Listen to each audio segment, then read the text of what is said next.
নিয়ে যত হানাহানি, টানাটানি, কানাকানি, রক্তপাত।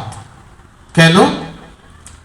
আমরা প্রকৃত যদি ধার্মিক হতাম বা প্রকৃত যদি ধর্ম আচরণ করতাম তাহলে কিন্তু এটা হতো না। আমরা ধর্মান্ধ হয়ে যাই, অর্থাৎ ধর্ম আচরণ না করে, প্রকৃত ধার্মিক না হয়ে আমরা ধর্মান্ধ হয়ে যাই। অর্থাৎ যার যেটা মত, সেই মতটাকে কুয়োর ব্যাঙের মতো বা ডগম্যাটিজমের মতো বা মতুয়ার বুদ্ধির মতো সেটাকেই ধরে থাকি।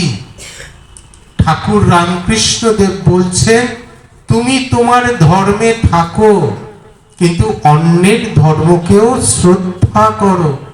অন্যের ধর্মটাও সত্য, তোমার ধর্ম যেমন সত্য, অন্যের ধর্ম সত্য।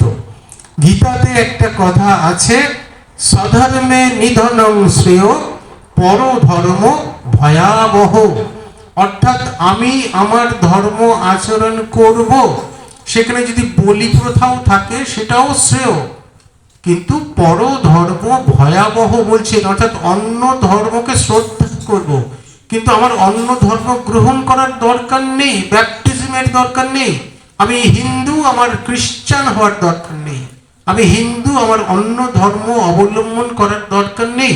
আমি নিজ ধর্মে প্রতিষ্ঠিত থাকব, বিশ্বস্ত থাকব, অন্যের ধর্মকেও আমরা শ্রদ্ধা করব। আমরা কিরকম ধর্ম নিয়ে হানাহানি, কাটাকাটি